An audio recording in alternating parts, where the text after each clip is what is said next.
Walter Briggs, a 78-year-old recluse, drives his ancient GMC truck to deliver a mysterious wooden box to Precinct 17, breaking his decades-long routine.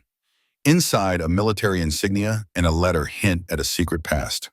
Stopped at a checkpoint, Walter's refusal to allow a search lands him in custody. At the precinct, his fingerprints trigger a security flag, puzzling officers. As Captain Reynolds questions him, the box's contents reveal ties to a covert Vietnam mission. With military forces en route, whispers of Walter's true identity ignite, promising revelations that will upend everything. Love stories of honor and quiet heroism? Subscribe to QH Incredible Stories. Your support helps us uncover hidden tales of courage, like Walter's, ensuring they're never forgotten. Join our community, share, and let's keep these inspiring narratives alive. Hit that subscribe button today. Walter Briggs, a weathered man of 78, felt the weight of decades pressing against his chest as he gripped the steering wheel of his 1962 GMC pickup. The truck, its faded blue paint chipped and scarred like an old warrior, rumbled beneath him, a constant in a life that had seen too many changes.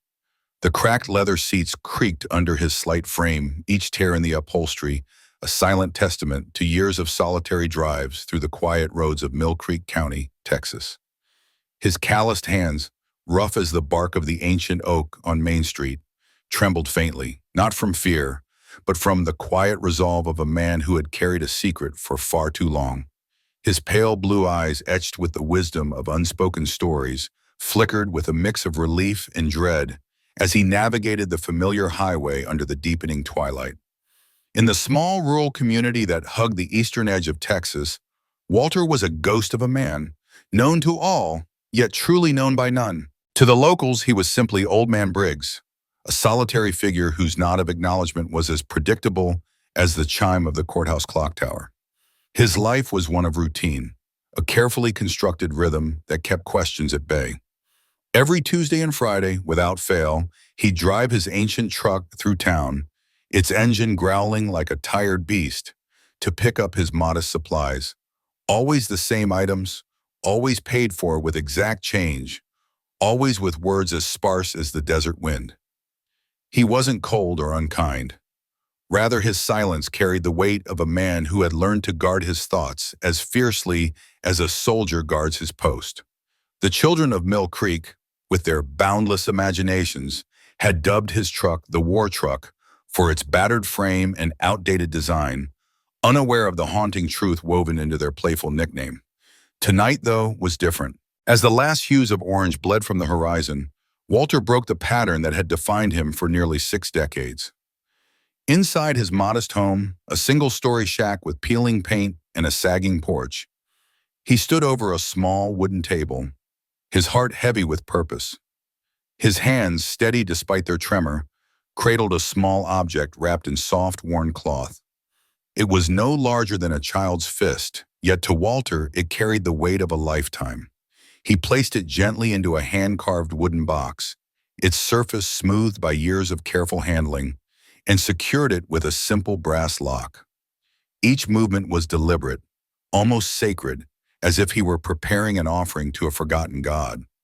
Beside the box he's thrown a letter, its cursive script wobbly but precise. The ink smudged slightly where his aging hands had faltered. The envelope bore only a destination: Precinct 17 Police Department.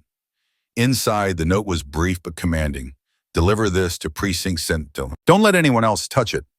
Walter's chest tightened as he placed the box and letter on the passenger seat of his truck. The engine roared to life, its familiar rumble both a comfort and a reminder of the years it had carried him through.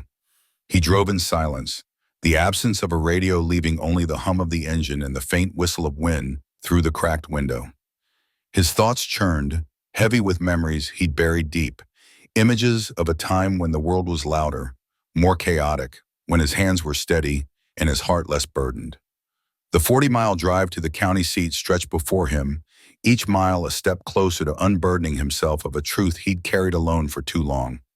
As he crossed the county line, a sudden flash of red and blue pierced the darkness.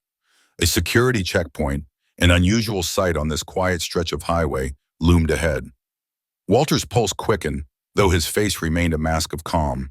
He'd heard whispers of heightened border patrols, but seeing the young officer, barely older than a boy, his uniform crisp and his posture rigid, stirred a flicker of unease.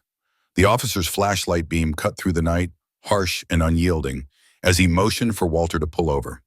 The old man complied, easing the truck to a stop beside the patrol car, its lights pulsing like a heartbeat. "License and registration, please," the officer said, his voice sharp with authority, but tinged with the uncertainty of youth.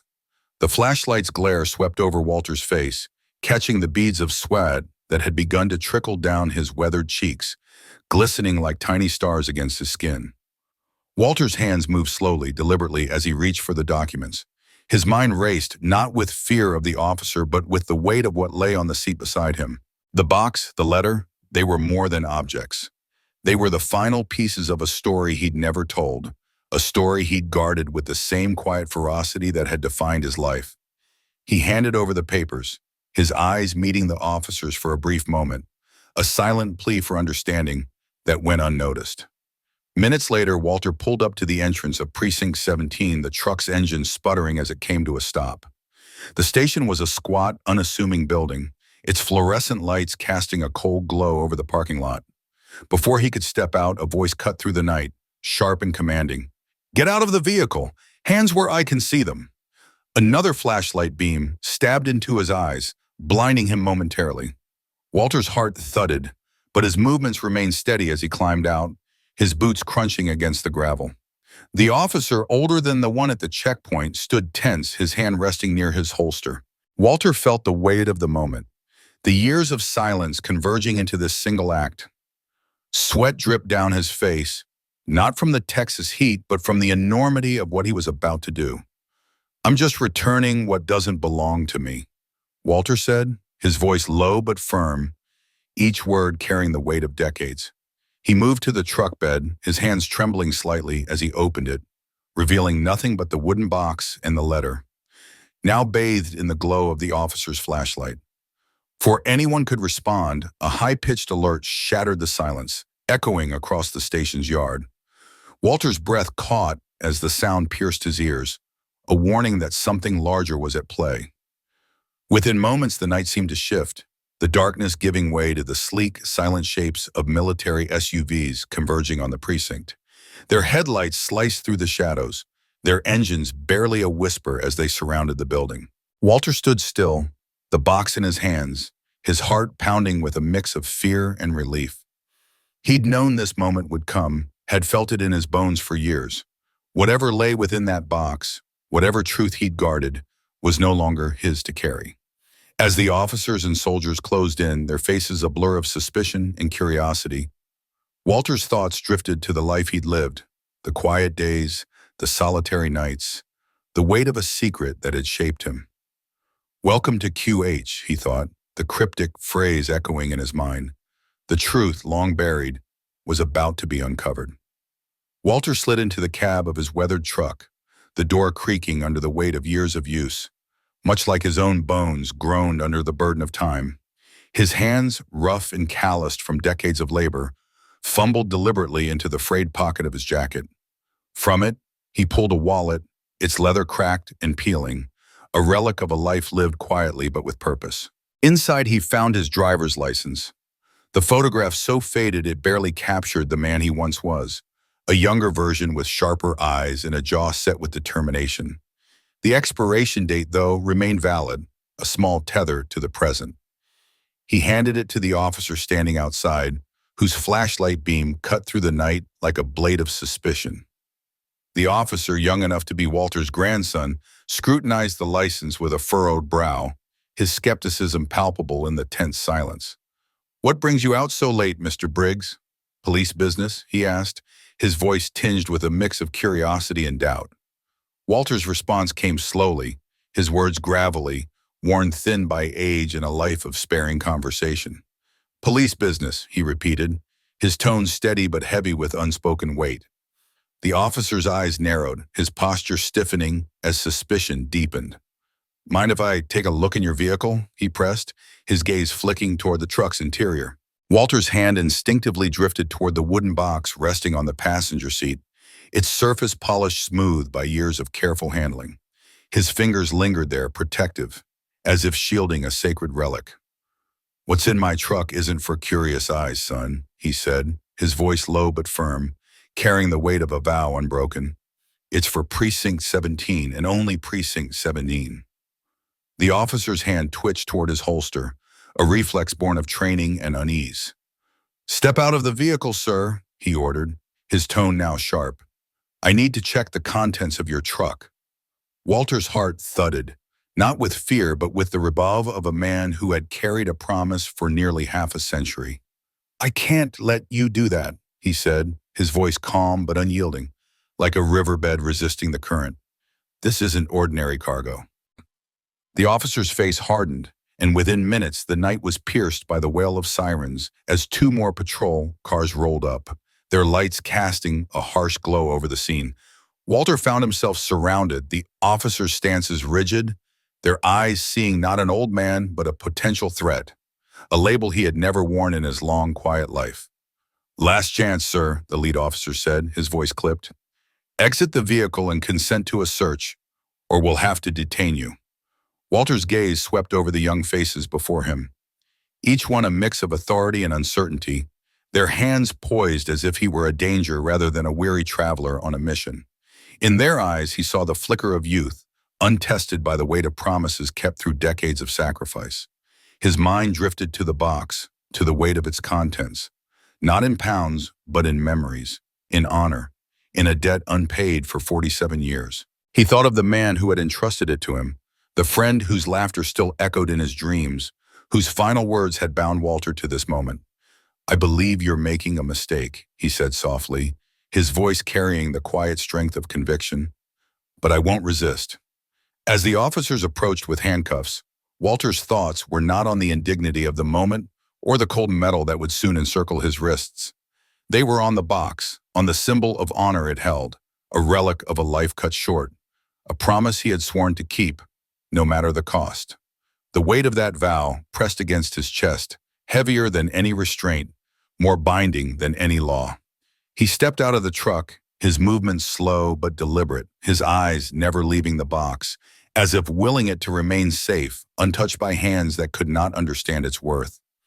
At Precinct 17, the station hummed with an unusual energy for a Tuesday night. Word of the elderly man in custody had spread like wildfire among the officers, whispers rippling through the fluorescent-lit halls. Some speculated he was a smuggler, his cryptic words and refusal to cooperate hinting at hidden contraband.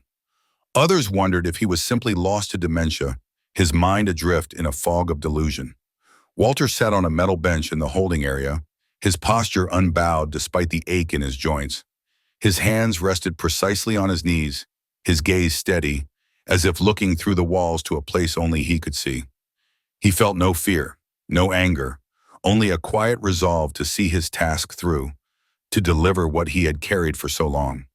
The booking officer, a young man with a clipboard and a tired expression, processed Walter with the mechanical efficiency of routine. He took fingerprints from hands that had once held lives in their grip, hands that had performed acts of courage no database could capture. As the officer entered Walter's information into the system, a soft chime interrupted the monotony. A security flag. Not a criminal record, but something rare, something the officer had never seen.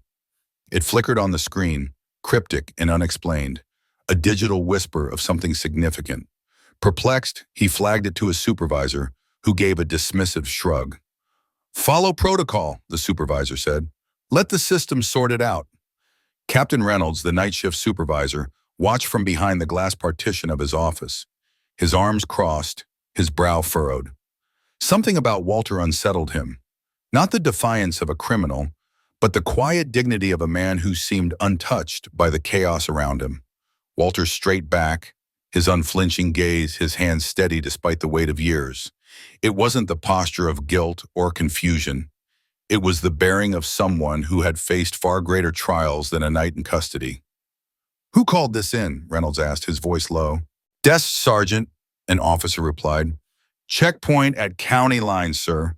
Said the old man was acting cagey, refused a vehicle search, claimed he had police business, but wouldn't explain. Reynolds studied Walter, his mind turning over the details. The man's demeanor didn't fit the profile of a smuggler or a wanderer lost to age. There was purpose in his eyes, a clarity that spoke of a mission not yet complete. Reynolds felt a pang of unease, a sense that they were missing something vital, something that lay hidden in the wooden box Walter had guarded so fiercely. As the night wore on, Walter sat in silence, his thoughts drifting to the promise he had made 47 years ago. He saw the face of his friend, young and vibrant, before the war had claimed him. He remembered the weight of the box in his hands, the words spoken in a moment of trust. Bring it home. For decades, Walter had carried that burden, through years of grief, through a life rebuilt on the foundation of that vow. Now, so close to fulfilling it, he would not falter. Not for suspicion, not for handcuffs, not for the weight of a world that had forgotten what it meant to keep a promise. The box and all it represented was his honor, his duty, his reason for pressing on. And no matter what came next, he would see it delivered to Precinct 17 where it belonged. The clamor of the police station swirled around Captain Reynolds, a chaotic symphony of ringing phones, hurried footsteps, and overlapping voices. Yet his focus remained razor-sharp, fixed on the elderly man standing quietly near the entrance. 23 years in law enforcement had honed Reynolds' instincts, and he could spot military discipline from a mile away. The man's rigid posture, shoulders squared despite the weight of age, betrayed a past steeped in service. Walter Briggs, the name on the ID, stood like a sentinel, his weathered face betraying nothing but calm resolve, though his eyes hinted at a story buried deep, one that stirred both pride and sorrow. Meanwhile, in the evidence room, Officer Tanner and his partner, Officer Hayes, moved with cautious precision. They donned latex gloves, their movements deliberate as they handled the wooden box and letter seized during a routine vehicle search of Walter's truck. The box intrigued Tanner immediately.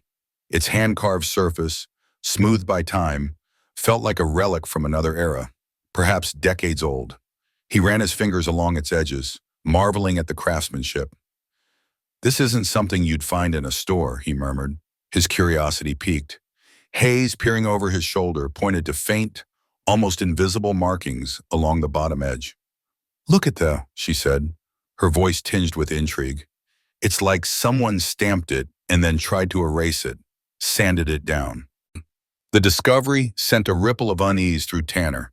What kind of object required such secrecy? With proper authorization logged in the precinct system, they turned their attention to the box's brass lock, its tarnished surface gleaming faintly under the fluorescent lights. Tanner's heart quickened as he turned the key, the mechanism clicking with a satisfying weight. Lifting the lid, they found a velvet-lined interior cradling a single object, a military insignia of extraordinary craftsmanship.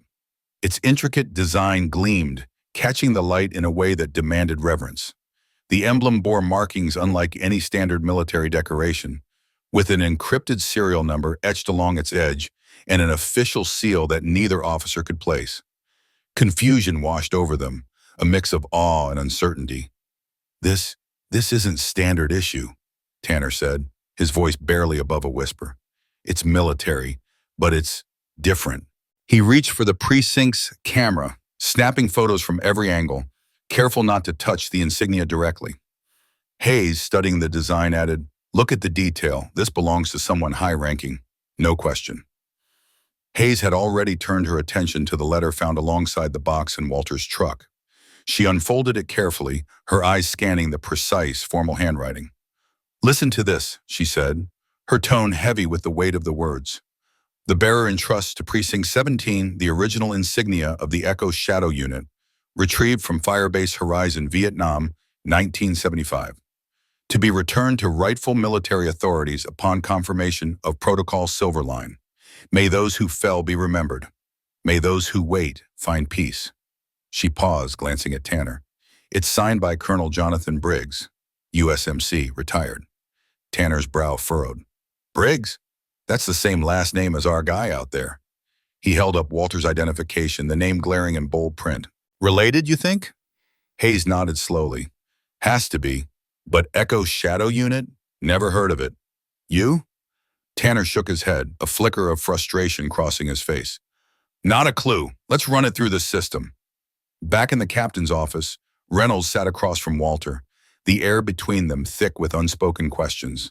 The elderly man's posture remained impeccable, his hands folded calmly in his lap, but his eyes carried a weight that Reynolds couldn't ignore, a mixture of grief, duty, and something unyielding, like a promise kept through decades of silence.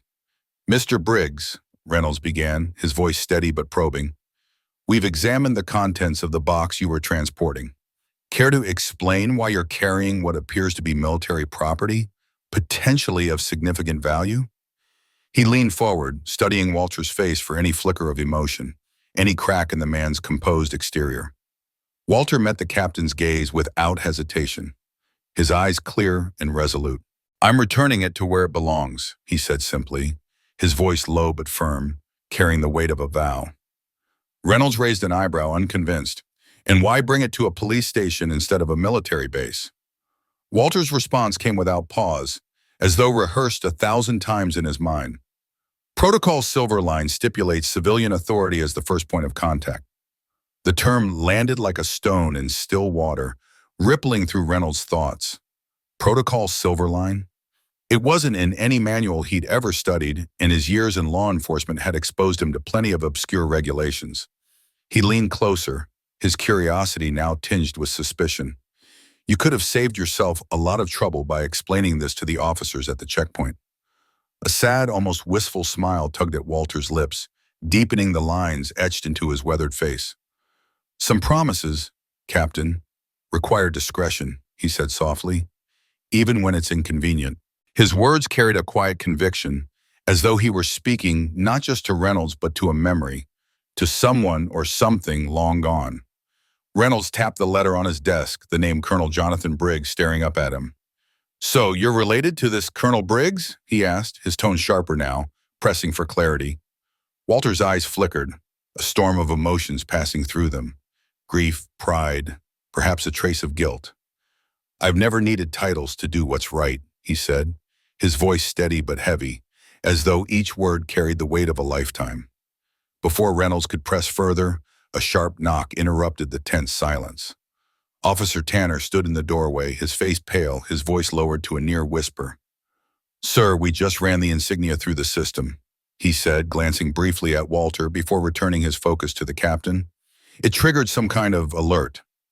We've got a priority communication from the Department of Defense." Reynolds' pulse quickened, his mind racing with possibilities. Walter, still seated, showed no surprise, only a quiet resignation, as though he'd known this moment was coming all along. Captain Reynolds sat at his desk, his brow furrowed, the weight of the moment pressing heavily on his shoulders. His fingers tapped nervously against the worn surface, betraying the unease that churned in his gut.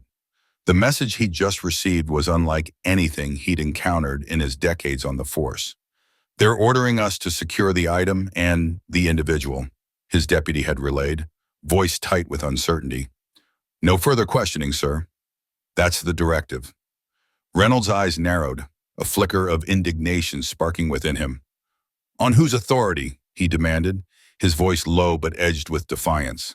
The response hit like a shockwave. "Joint Chiefs level, sir. The message is explicit. Do not touch the contents of the box. The individual in custody is a former commanding officer of Shadow Echo Unit. Military representatives are en route. ETA 1 hour." The room fell into a heavy silence, the words hanging like a dense fog. Reynolds leaned back in his chair, his mind racing. Shadow Echo Unit.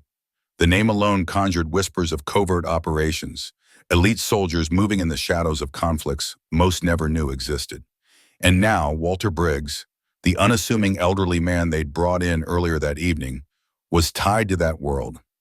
He wasn't just some retiree with a beat-up pickup truck. Whatever he carried in that weathered wooden box on Reynolds' desk was important enough to stir the highest echelons of military command into action. The realization settled over Reynolds like a cold sweat, his earlier assumptions about the man crumbling into dust. He felt a pang of guilt for the way they'd treated Briggs, like a confused old man who'd wandered too far from home. Now the truth loomed larger than the small police station could contain. Beyond the office's glass window, the bullpen buzzed with quiet tension. Officers clustered in small groups, their voices hushed, their eyes darting toward the interrogation room where Walter Briggs sat. Earlier, they joked about the old man, assuming he was lost or senile, his truck's cargo nothing more than sentimental junk. But now, those assumptions had evaporated, replaced by a growing curiosity laced with unease. Who was Walter Briggs, really? What was in that box that warranted such a swift, high-level response? The officers' whispers carried a mix of awe and apprehension, their imaginations running wild with theories about covert missions and classified secrets. Some glanced at the wooden box on Reynolds' desk, its unremarkable appearance now a source of fascination and dread. It was as if the box itself was a bridge to a hidden world, one that operated far beyond the jurisdiction of their small-town station. Inside the interrogation room, Walter Briggs sat with an almost unnatural calm. His weathered hands rested lightly on his knees, his posture steady despite the hours he'd spent in custody. Through the one-way glass, he could feel the weight of the officers' stares, their curiosity prickling at the edges of his awareness. But Walter didn't flinch. His sharp blue eyes, framed by deep lines etched by time and experience, held a quiet resolve. He'd known this moment might come, though he'd hoped it never would. The box, that simple wooden container, held something far greater than anyone in this station could comprehend. It wasn't just an object, it was a responsibility, a burden he'd carried for decades, one tied to oaths he'd sworn and sacrifices he'd made. As he sat there, he felt the weight of those years, the memories of missions long past flickering through his mind like shadows on a wall. Yet outwardly he remained composed, a man at peace with the path he'd chosen. Reynolds broke the silence, his voice softer now, tinged with a newfound respect. "Mr. Briggs," he began, his earlier gruffness replaced by a cautious deference, "it seems we've made a grave mistake in how we've handled this." He paused, searching for the right words, his mind still grappling with the shift in perspective. "We didn't know who you were." Walter's lips twitched, not quite a smile, but a faint acknowledgement of the captain's sincerity. "You were just doing your job, Captain," he said, his voice steady, carrying the gravelly weight of a life lived on the edge of danger. "And I was doing mine." There was no bitterness in his tone, only a quiet acceptance, as if he'd long ago made peace with the misunderstandings that came with his line of work. Reynolds hesitated, then gestured toward the coffee pot in the corner of the office. "Can I get you some coffee while we wait?" he offered, his tone almost apologetic, as if a cup of coffee could make amends for the hours Briggs had spent under suspicion. Walter nodded slightly. "Black if you have it," he said, his voice carrying a faint weariness. "It's been a long drive."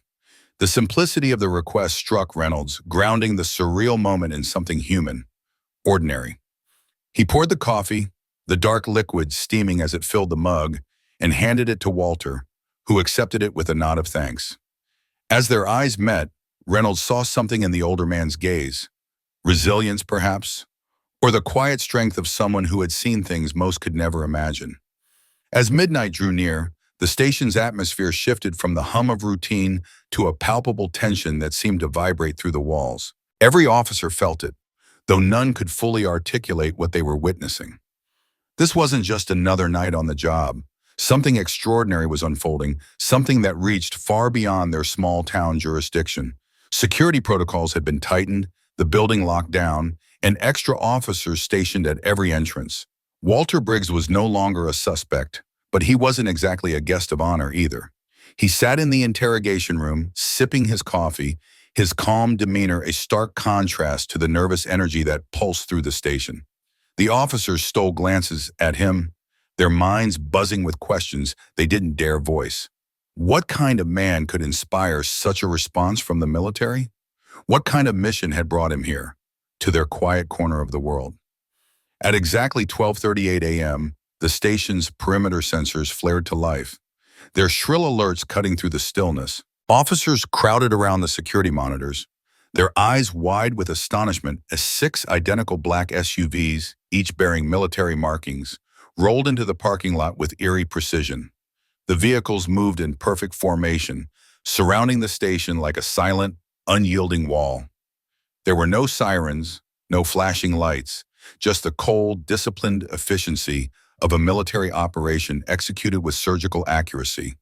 The SUV's headlights snapped off in unison, plunging the lot back into darkness, save for the faint glow of the station's exterior lights. Doors opened simultaneously, and uniformed personnel spilled out, their movements swift and coordinated. They established a perimeter with the kind of practiced ease that spoke of years of training, sealing off every exit and entrance with chilling efficiency. Inside the station, the officers watched the monitors in stunned silence, their earlier curiosity now tinged with a creeping sense of unease. This wasn't just a response team. It was something else, something far beyond routine military police work. The figures outside moved with a purpose that felt almost otherworldly, their actions precise, their presence commanding. The night dispatcher fumbled with the radio, his voice shaking as he attempted to make contact. "This is Station 12, requesting identification," he said, his words met with a curt response. "Secure channel established. Stand by for senior officer." The officers exchanged glances, their apprehension growing. Whatever was happening, it was clear they were no longer in control. The station, once a place of order and routine, now felt like a stage for something far larger, something that would leave them all forever changed. The fluorescent lights buzzed faintly in the precinct, casting a sterile glow over the linoleum floors and cluttered desks. A young officer, barely a year into his service, stared at the scene unfolding before him, his brow furrowed in confusion. "What in God's name is going on here?" he muttered under his breath, his voice barely audible over the hum of activity in the station. His mind raced with possibilities. Maybe this was some elaborate training drill, a test to keep them on their toes. But the air felt too heavy, too charged with something unspoken, for it to be a mere exercise. His heart thudded in his chest, a mix of curiosity and unease swirling in his gut as he glanced at his colleagues, searching their faces for answers no one seemed to have. Mayaitoan, a grizzled sergeant, whose weathered face bore the weight of decades on the force, shook his head slowly, his eyes narrowing as he scanned the room.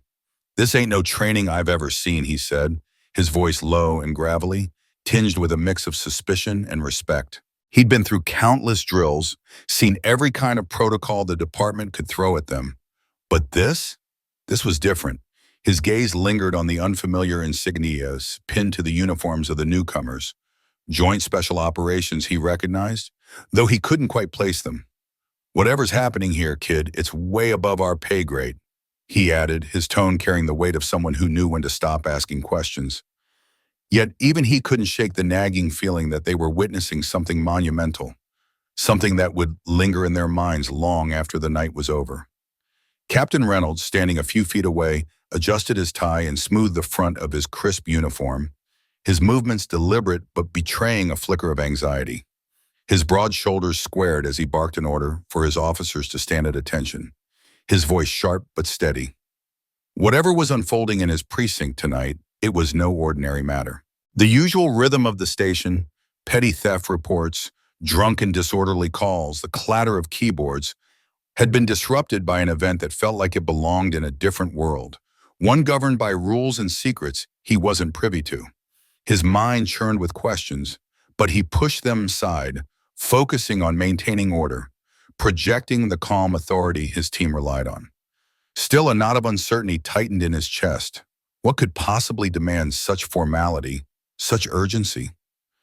The heavy front doors of the precinct swung open, and a hush fell over the room. 3 figures stepped inside, their presence commanding immediate attention.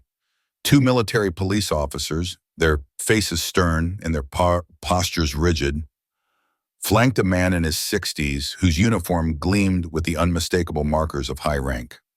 The man moved with the confidence of someone who had spent a lifetime giving orders, his silver hair catching the light as he strode toward the front desk. "General Thomas Harrington, United States Marine Corps," he announced, his voice resonant, carrying the weight of authority that silenced every murmur in the room. He presented his credentials with a practiced motion, the documents gleaming under the desk lamp as the officer on duty scanned them. The young officer's eyes widened. He'd never seen credentials like these, the kind that demanded absolute compliance without question. His hands trembled slightly as he nodded, gesturing for the general to proceed. The general's piercing gaze swept the room, before locking onto the desk sergeant.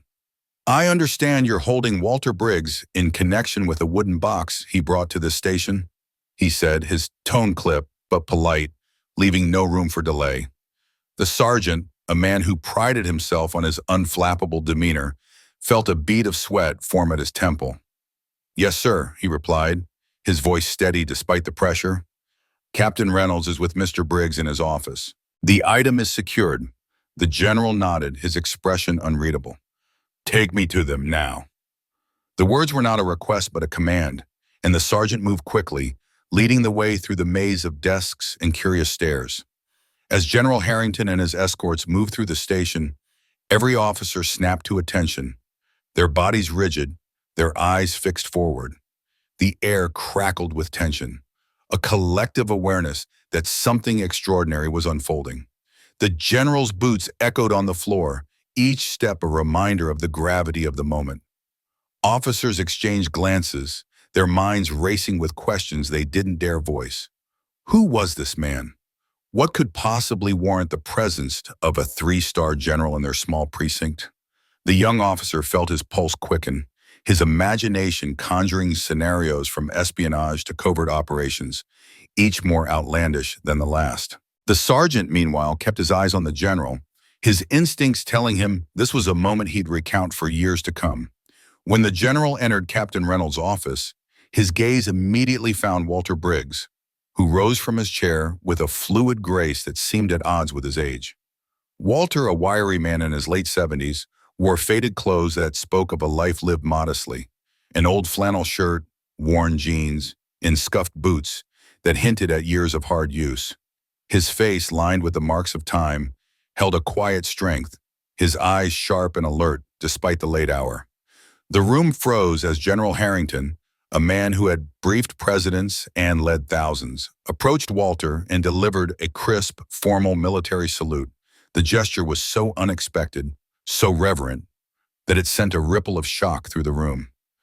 "Commander Briggs," the general said, his voice thick with respect. "It's an honor, sir." And Walter's expression softened, a flicker of pride mingling with the weight of memories long buried. He returned the salute with precision, his movements as sharp as they must have been decades ago. "The honor is mine, General," he replied, his voice steady but tinged with a wistful note. "Though I haven't been commander in nearly 50 years." His words hung in the air, heavy with the passage of time and unspoken stories. Captain Reynolds, standing to the side, felt his jaw tighten as he exchanged bewildered glances with his officers. The elderly man they detained, the unassuming figure who had driven up in a battered pickup truck, clutching a simple wooden box, was being treated with a deference reserved for legends. The captain's mind reeled, trying to reconcile the image of the quiet old man with the reverence in the general's tone. General Harrington turned to Captain Reynolds, his expression softening slightly. "I apologize for the dramatic entrance, Captain," he said, his voice carrying a hint of warmth beneath its formality. "This matter involves national security protocols established during the Vietnam War. May we use your conference room? I need to debrief Commander Briggs in private." The captain nodded, still processing the surreal turn of events, and gestured toward the conference room down the hall. His heart pounded as he led the way, his officers trailing behind, their curiosity palpable but unspoken. Within 20 minutes, the station's largest conference room had been transformed into a makeshift command center. Maps were unrolled across the long table, their edges curling slightly, marked with annotations that hinted at operations long past.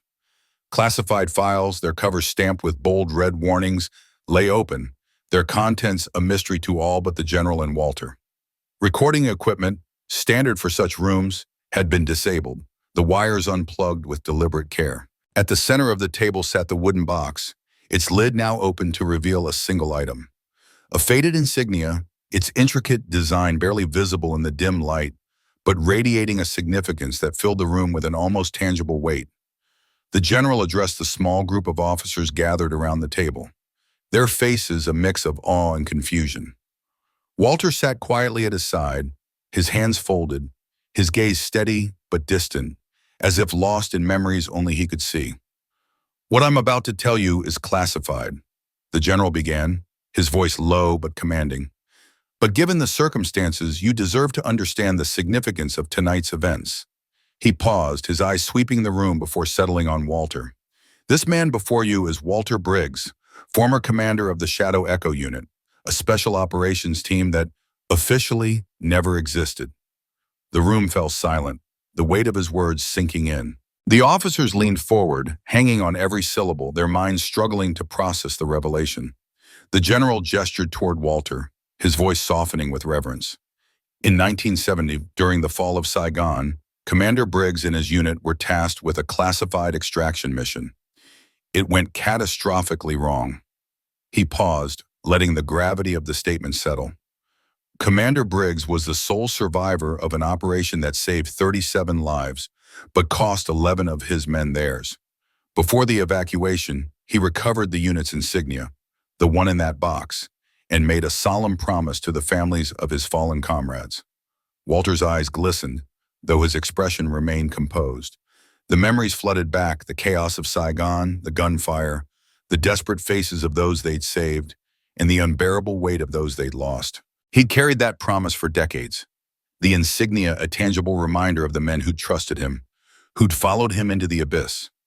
The officers watched him, their skepticism replaced by a quiet respect, their hearts heavy with the realization that the unassuming man before them was a hero, his story written in shadows and sacrifice.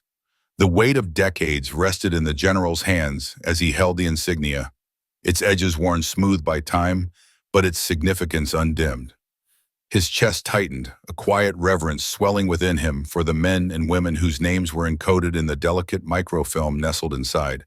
A record of a mission so covert, it had been buried under layers of classified protocols for nearly 50 years. Operation Silverline, a name unspoken until its declassification 3 weeks prior, had claimed lives and forged unbreakable bonds. The general's fingers traced the emblem, his mind flickering with memories of promises made to fallen comrades, vows to honor their sacrifices when the world finally allowed their stories to be told. He turned to Walter Briggs, a man whose weathered face and steady gaze bore the marks of a lifetime defined by duty. "Walter," the general said, his voice low but resonant, "your son, Colonel Joshua Briggs, carried your fire. He never wavered in his fight to see your unit sacrifice." The words landed heavily, stirring a tide of pride and sorrow in Walter's heart. Joshua, his only child, had died the previous year in a mission cloaked in secrecy, but not before securing the release of Silverline's truth. "The letter he left you," but the general continued, "held the authentication codes to unlock the protocols. Joshua made sure the world would know about what you and your team did." Walter's eyes, usually sharp and guarded, softened. A faint glisten betrayed the storm inside him. A father grappling with the loss of his son who had fulfilled a legacy he'd carried alone for so long. "Josh always had a sense of what was right," Walter murmured, his voice rough with emotion. "Duty was in his bones."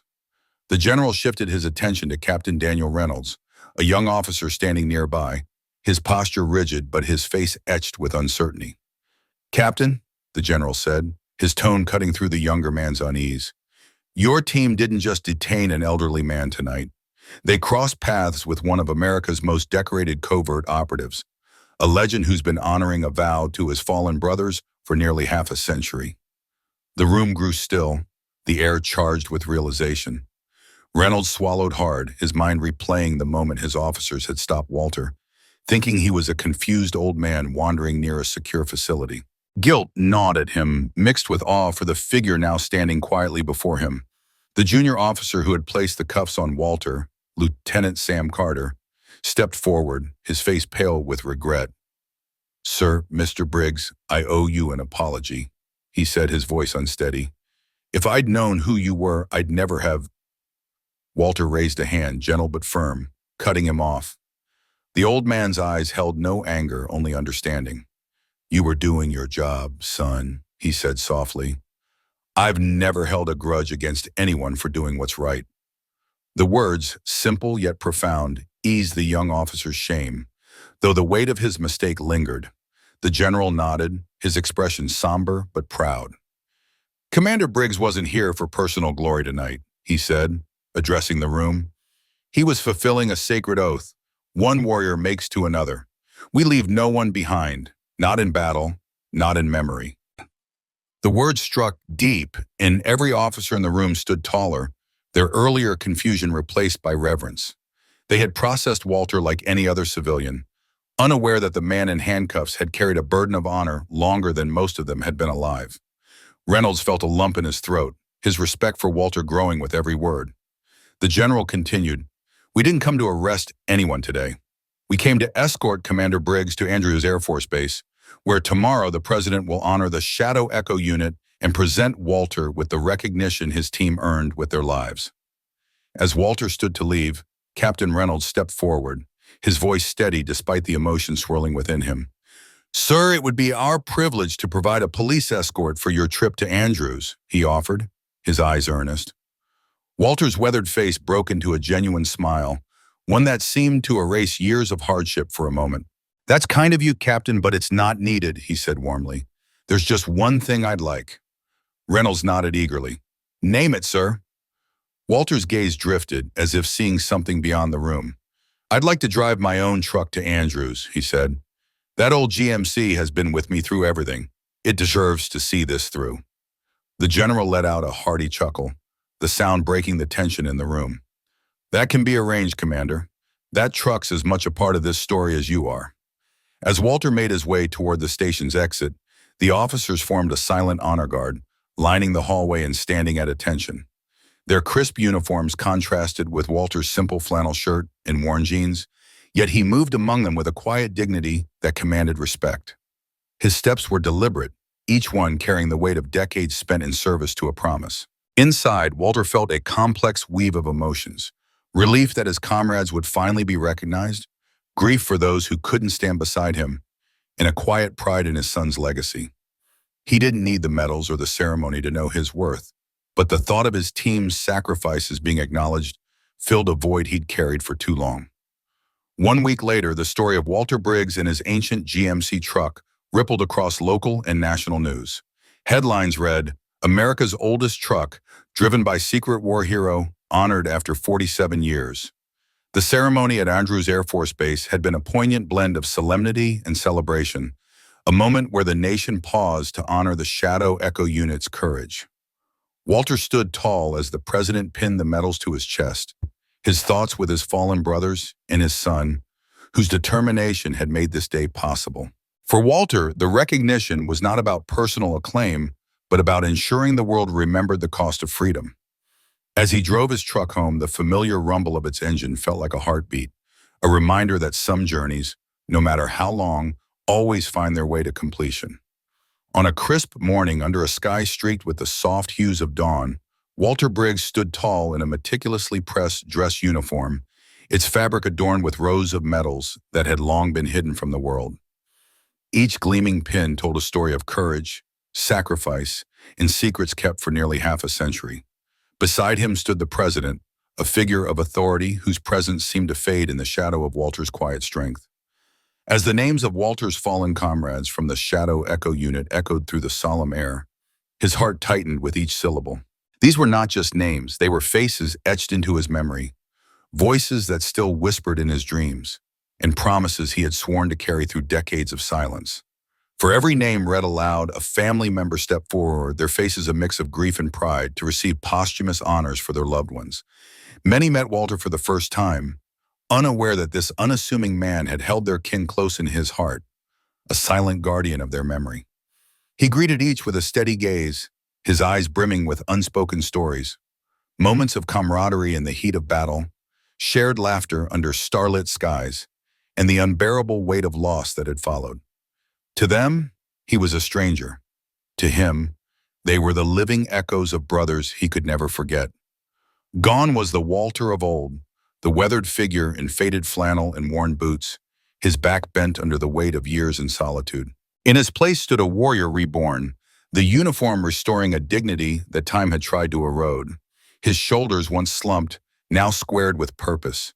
His chin lifted high, carried the resolve of a man who had never wavered in his duty. His eyes, clear and piercing, seemed to see both past and present, holding within them the weight of battles fought and promises kept. Observers whispered among themselves, marveling at the transformation, noting how even the president leaned in with rare deference, hanging on Walter's every word and as he spoke softly of the men who had not returned. Each anecdote was a brushstroke in a portrait of valor, painted with the care of someone who had lived every moment twice, once in reality and again in memory. Behind the ceremonial stage, Walter's battered GMC pickup stood proudly, parked between two polished military vehicles that gleamed under the sun. The truck, a relic of his past, had been lovingly washed and waxed for the occasion, its faded green paint now shining despite the dents and scratches that marred its surface. Walter had insisted they remain untouched, for those imperfections were more than blemishes. They were chapters in a story of resilience, each mark a testament to miles traveled and burdens borne. To him, the truck was not just a vehicle, but a companion, one that had carried him through years of quiet fidelity to a cause most had forgotten. When the moment came for Walter to address the gathered crowd, military personnel in crisp uniforms, government officials in tailored suits, and families clutching photographs of their lost loved ones, a hush fell over the assembly. He approached the podium with a measured stride, his movements imbued with the same quiet dignity that had defined his life. The weight of their expectations pressed against him, but his voice, though tempered by age, rang out steady and clear. Honor, he began, his words cutting through the silence like a blade, is not found in the medals we wear or the praise we receive. It lives in the promises we keep, even when the world forgets we made them. Those words, simple yet profound, struck a chord deep within the audience. They rippled through the crowd, reaching millions watching the broadcast, a reminder of a truth often lost in an era of fleeting fame and broken commitments. Walter Briggs, a man who had lived his truth in obscurity, stood as a beacon of what it meant to endure, to hold fast to duty when the world turned its gaze elsewhere. After the ceremony, Walter declined the sleek military transport offered to him, choosing instead to climb into the familiar cab of his old GMC. The engine roared to life with a rumble that seemed to echo his resolve, and he set out on the long road home. A military escort trailed behind, their vehicles maintaining a respectful distance as they followed him along the highway. Word of his story had spread like wildfire, and people lined the overpasses and roadsides, their faces alight with gratitude. They waved flags that fluttered in the breeze, held signs scrawled with messages of thanks, and stood in silent reverence for a man whose service had only just come to light. To them, Walter was no longer just a name. He was a symbol of steadfastness in a world that too often forgot its heroes. In Mill Creek County, the reception was even more intimate.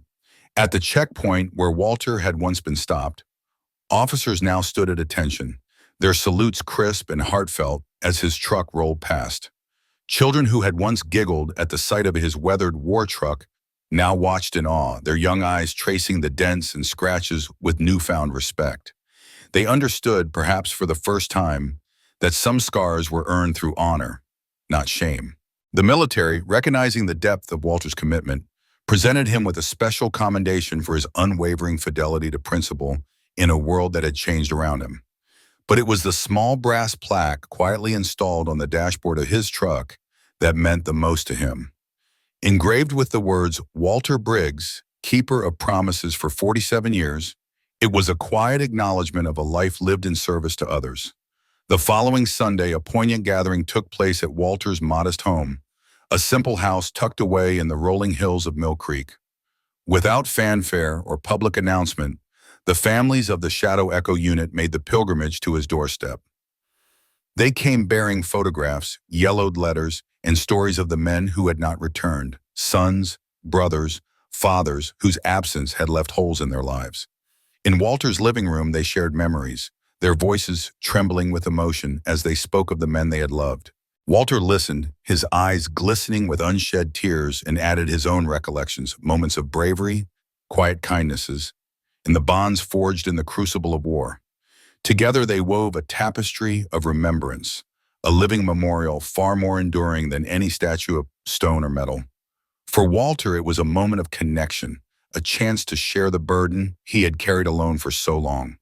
In the months that followed, Walter's routine settled back into its familiar rhythm, but the world around him had shifted. His story had touched hearts far beyond Mill Creek, reminding people of the power of quiet, unwavering duty. He continued to drive his scarred GMC, the brass plaque a constant reminder of the promises he had kept. And though the spotlight had faded, Walter Briggs remained what he had always been, a keeper of promises, a guardian of memory, and a testament to the enduring strength of honor. Walter Thompson's life hadn't transformed much over the years, at least not on the surface. His old, dust-covered pickup truck still growled its way down the gravel roads into the small town, its engine humming a familiar tune as he made his weekly trips for supplies. His modest home, tucked away in the quiet embrace of rural fields, remained a sanctuary of simplicity, wooden floors creaking under his boots, a single chair by the window where he'd sip black coffee at dawn. Yet, beneath this unchanging exterior, something profound had stirred. The world, once indifferent to his existence, now seemed to tilt its head in quiet acknowledgement. And perhaps in the way Walter squared his shoulders or let his gaze linger a little longer on the horizon, he too felt the weight of a long-carried burden finally slip from his soul. For decades, Walter had cradled a promise in his heart, one forged in the fires of a moment long past, a vow that had shaped his life like a river carving stone. It wasn't a promise made for applause or glory. It was a quiet, resolute thing, born of duty and conviction. Keeping it had cost him sleepless nights, moments of doubt that gnawed at his resolve, the ache of a life spent in the shadows of what might have been. But he had carried it all the same because to Walter, a man's word was his anchor, his compass, his truth. Now, at last, that promise had been fulfilled. The details of how or when remained his alone, locked away like a letter never sent. But the release was undeniable. It was as if the air around him had grown lighter, as if the world had exhaled alongside him. One crisp morning, as the sun spilled golden light over the town's sleepy streets, Walter stepped out of the local diner, the bell above the door jingling softly behind him. The scent of fresh coffee and bacon still clung to his flannel jacket, and he paused to adjust his weathered baseball cap, his calloused hands moving with the deliberate care of a man who had learned to savor small moments. He was halfway to his truck when a young reporter, notepad in hand and eyes bright with ambition, hurried across the gravel lot to intercept him. Her sneakers crunched against the ground, her breath visible in the chilly air, and Walter's steps slowed, not out of obligation, but out of curiosity. He'd never been one for interviews or attention, but something in her earnestness made him pause. "Mr. Thompson," she said, her voice a mix of nerves and determination, "can I ask you what it feels like? To have your story out there now for everyone to know what you've done?" She held her pen poised, her gaze searching his lined face for a glimpse of the man behind the legend that had begun to form. Walter's gray eyes, sharp yet kind, met hers. He didn't answer right away. Instead, he leaned slightly against the hood of his truck, the metal cool beneath his hand, and let the question settle into his bones. What did it feel like? The truth was, he hadn't done it for the world to know. He hadn't carried that promise through the long, lonely years for headlines or handshakes. He'd done it because it was right, because some things, once seen, once known, demanded action, no matter how heavy the load. The recognition, now trickling in like a late summer rain, was incidental, almost uncomfortable. It stirred a quiet unease in him, like a man being thanked for something he'd never meant to make public. After a long moment, he spoke, his voice low and steady, carrying the weight of a life lived with purpose. "Recognition ain't at why good men do hard things," he said, his words deliberate, as if he were laying them out like stones in a path. "We do 'em because they're right. Whether anyone's watching or not, don't change a thing." His gaze drifted briefly to the distant fields, where the morning mist still clung to the earth, and a flicker of something, relief perhaps, or resolve crossed his face. The reporter, sensing there was more to unearth, pressed forward, her questions tumbling out with the enthusiasm of someone chasing a story that could define her career. "But how does it feel to finally be seen? To know your sacrifice is appreciated?" she asked, her pen scribbling even as she spoke. Walter's lips curved into a faint, knowing smile, the kind that held more stories than he'd ever tell. He didn't need to say more. He'd said what mattered. With a polite nod, he straightened, his boots scuffing the gravel as he moved to the driver's side of his truck. The door groaned as he opened it, and he climbed in, the familiar creak of the seat welcoming him like an old friend. The reporter stood frozen, her notepad dangling at her side, as the engine rumbled to life. Walter gave her one last glance, not unkind, but final, before pulling out of the lot, the truck's tires kicking up a faint cloud of dust as he drove off toward home. As he navigated the familiar curves of the country road, Walter's thoughts turned inward. He was a man at peace now, his heart no longer tethered to the weight of an unfulfilled vow. The promise, kept through nearly half a century of quiet perseverance, had been his North Star, guiding him through moments when the world seemed to turn its back. Now, with it fulfilled, he felt not triumph, but a deep, steady calm, a certainty that his life, however unassuming, had mattered in the way that counted most. History might remember him, or it might not. Either way, he'd done what he'd set out to do. Back in town, the reporter lingered in the diner's lot, her mind replaying Walter's words. She felt a pang of something, admiration maybe, or humility, realizing that some truths couldn't be captured in a soundbite. Walter's honor wasn't in the story she'd write, but in the life he'd lived, in the promise he'd kept without fanfare. She scribbled one last note before heading inside to finish her coffee. Some right things need no spotlight, but they shape the world all the same. Walter, meanwhile, drove on, the horizon stretching wide before him.